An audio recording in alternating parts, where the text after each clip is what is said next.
survivor, standing tall. Let me save you some money.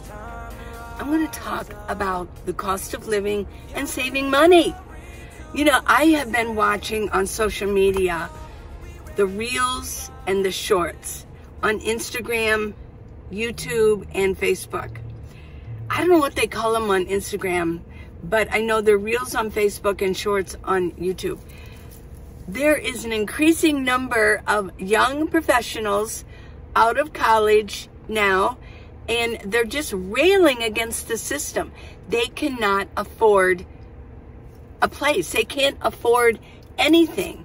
They can't save any money. They're just barely squeaking by. I know some of you are going to say, well, you know, they're in college. They should, you know, they went to college. I kind of agree with them. I really do. They're just out of college. They wanted a dream. They had a dream. And now they can't afford anything. I'm going to show you how to save money, and I bet you know what I'm going to say. For the young people, for you youngsters, a lot of you can do what the young professionals are doing in California. What they did was they bought themselves a high top, a ProMaster or a Mercedes, whatever that you can afford, and do a build out and live in it. Now, you can do it, I was thinking you can do it in a minivan like I do, but if you're a young professional, you might need to be able to hang up your clothes. I don't have any clothes. I don't have any a railing that goes across to hang up my clothes, because I don't need to hang up any clothes. I wear more sporty clothes. Everything I have gets folded or gets folded in the back, put in a bag. And that's fine for me. But that might not be fine for you. Here's one thing.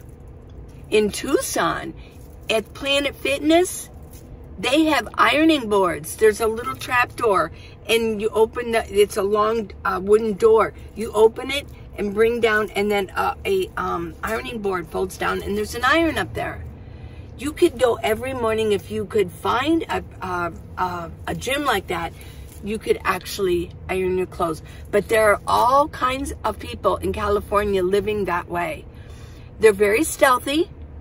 They park in like residential areas. So I was thinking about you people, if you're, you know, your age group, if you're watching my channel, which I hope you are, because I have good advice for young and old. I love younger people. I really do. Gen Z, Gen X, millennials. Yeah, I love you all, because I've got family of all those ages, and I think a lot of you do too. So I don't want to rail against them. They're like the canary in the coal mine. They're really letting everybody know that something's wrong. Something is so wrong. They can't even afford their electric bill.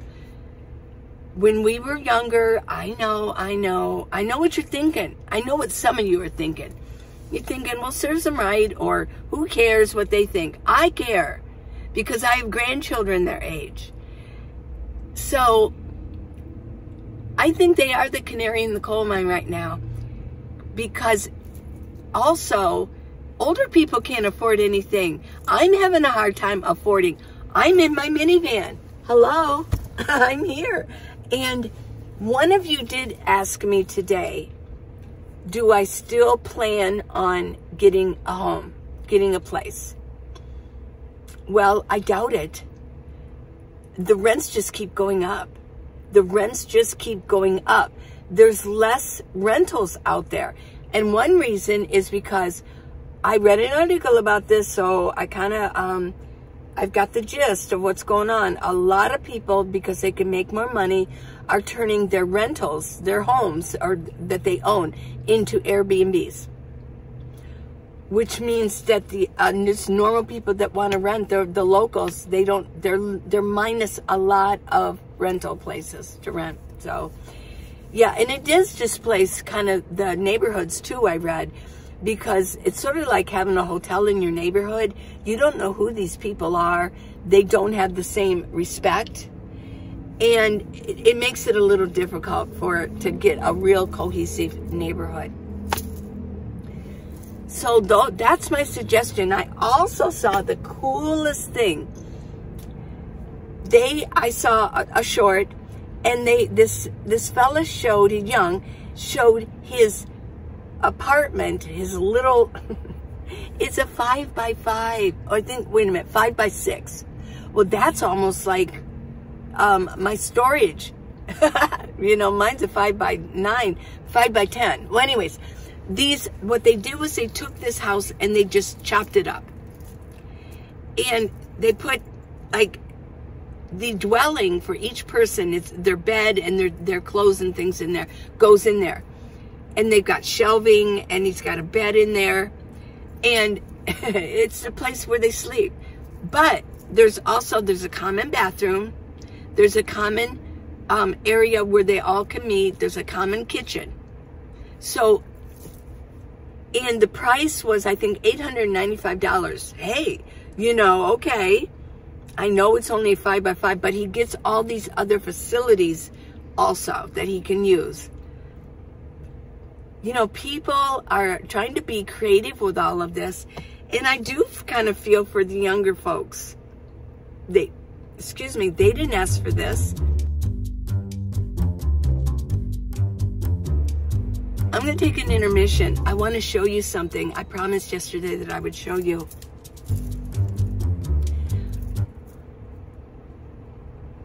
I've got some sunglasses, and I'm going to put these on minivanlee.com if you're interested.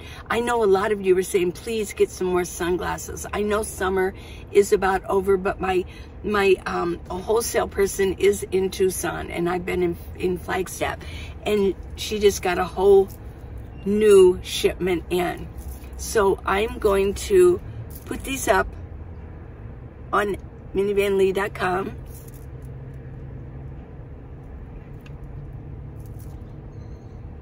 And they are UV protection.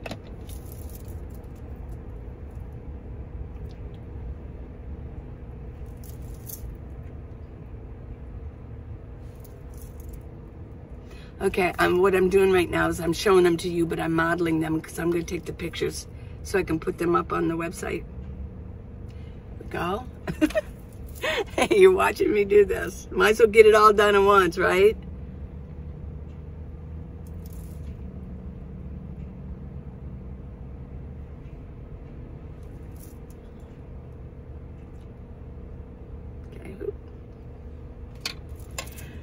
Now these have, it's not metal, it looks like metal. I like that look.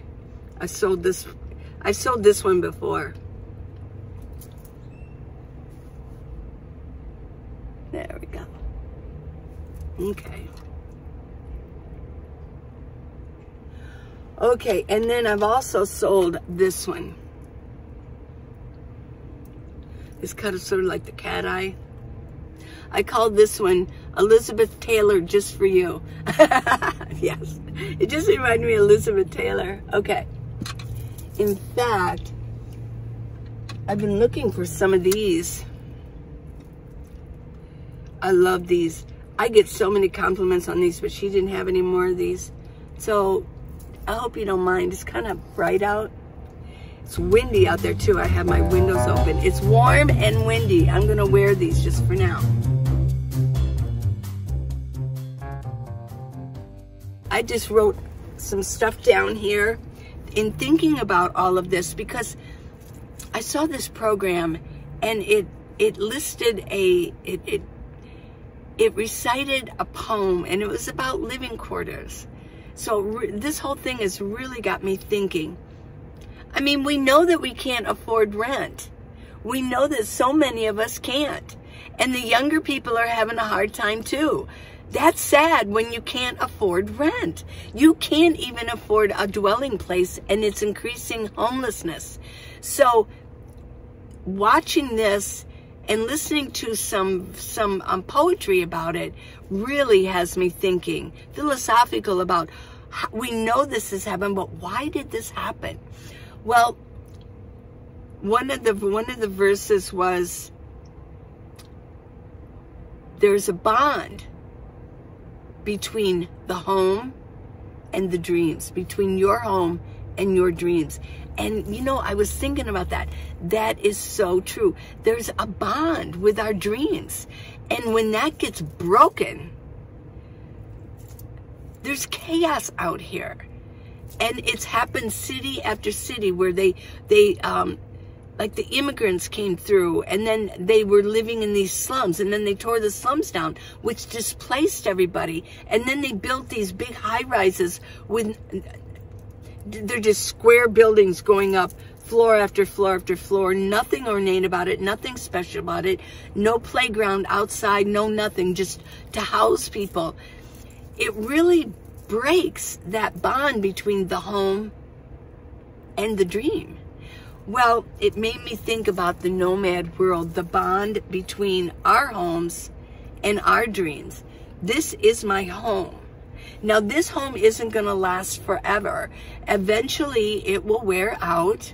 Eventually, I can keep going maintenance as much as I can and taking care of it the best I can and not drive as much as maybe I did way back with my other van that I had to replace. And I'll tell you, that did hurt. It hurt when I had to replace that van. I know I have another friend who's, he knows he needs to get a new van, but he keeps trying to fix everything. And it's got a lot of miles on it, you know? And eventually he's trying to hang on because his dreams and his home are connected. They're bonded. So I try to take care of my home because I have a bond with it. But I also thought, listen to this. Let's see if you think this might be correct.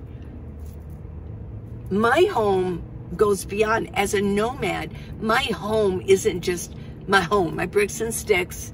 And if I'm just renting, I really don't have that much of a bond with it, right?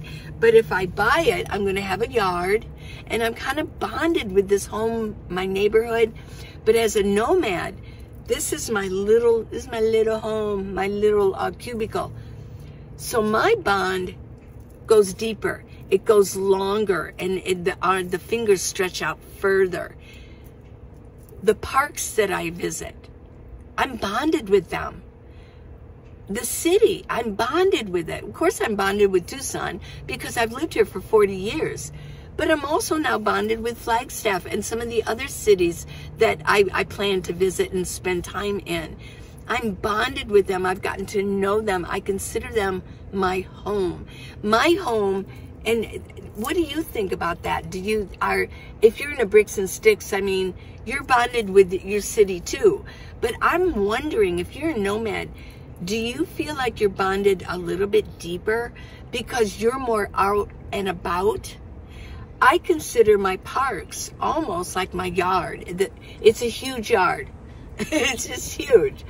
And I'm sharing it with other people. Like if I'm in a pod, if I have one of those homes in New York City, maybe probably Manhattan somewhere, and if I've got a home, but I've got my little cubicle, but I also have my common bathroom area, living room, social room, and then kitchen area, dining room, they're bonded with that too. They consider that their home. So sometimes the bonding can go further than just my little, this here is, from here to the end is like 8, and across is 5 feet, so 8 by 5. And then of course I've got this, and I've cleaned that out so I can go even further out. That was one of the reasons that I really was happy to get some of those bins out of the way in my front. Okay, but this is what I wrote. You can think of van living as nomadic, or you can think of van living as romantic or unbearable. The fact is, no matter your attitude, you're living in a small space in a van. I'm living in a small space. I am. But I can be happy about it, or I can be bitter about it. Why not be happy about it? Get yourself organized and clean things up and be more happy about it. So that really resonated with me when thinking about the home. I'll bet a lot of those Gen Zs that are now out of college and they're trying to make it, I'll bet they have no bond with their home, with the place that they're renting. They're probably pretty bitter about that. You know, it's like, oh, all my money's going for that, and for the utilities to keep it going. What the young people, in my humble opinion, are trying to do is to continue on living in the box. They're living in the box. So I would really like to take you, if you're younger, share this. If you're older and you have grandchildren, share this with them. Maybe you don't want them living in a van, but they might know somebody who might need this advice because they're not happy and I mean, they might just quit working. It's good. It could get down to that. And I know a lot of you are very critical of young people, and that's fine if you are. I'm not. You know why? Because I've got family members in their age group. And I love my family. We're very tight. Now, people are turning their backs on the American dream of home ownership and living spaces that might have meaning. They're turning their backs on these living spaces that really have no meaning. And they're getting themselves a van, something that they can bond with and feel happy about and love. I'm trying to give you little ideas so that you're not afraid, you know, that you don't have anxiety. Because I know some of you, I get your letters, you say, I don't know what I'm going to do. I cannot afford to live in this rent anymore. Prices just keep going up.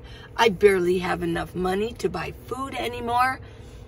I've seen in fact, I hear it on the radio that some of these people's electric bills are phenomenal. Everything's going up. So I'm the advocate. I'm the advocate for living in a van in style and in comfort. And I can teach you how to do it. I think it probably is going to come down to, again, where I'm going to be showing you little details, like how to use a stove, how to do this, and really showing you step by step on certain things. I think that might be necessary. I have a lot of new reviewers. So I'm going to also put the glasses up, okay? I'll put them on my website if you're interested in them. And even if you are or you aren't, I've got storage. I can put these away for even next summer, but I have a feeling they're going to go pretty fast. I'll keep you updated on everything. I've got a lot of black neck gaiters if you're interested in that. And this weekend, wow, thank you all for all of your orders. My supply goes down. It's getting to the point where I do have more black now than some of the other colors, but I do have a few. Let's see, what else did I want to let you know? Oh, here's the dealio, people. Every once in a while, and you know, I don't really care anymore, but just to let you know, if you're going to leave a very insulting, nasty comment, you just lost your chance to ever comment on my channel again. Google has changed the rules. Thank goodness they're finally getting it. Yeah, they can AI can kind of see what's going on. And they also can see if you keep opening new accounts.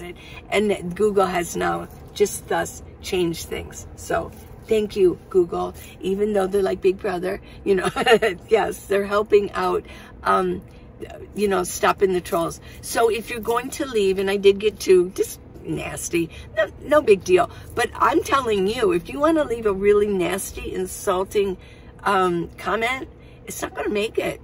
It's just not going to make it through. So why do that? And then you'll be completely wiped off of my channel anyways. So yeah, and then if you want to start a new account. And I know a lot of you have been with me a while. You know this. You know. Yeah, I'm glad it's coming to an end. I'm glad it is ending. Yeah. So, just don't. I mean, why do it? You're only hurting yourself anyways. But for all of you who leave me really nice comments, thank you so much. I love you guys. And I know that 99.9% are wonderful. But I guess there's all those trolls. What did Kathy, my good friend, tell me?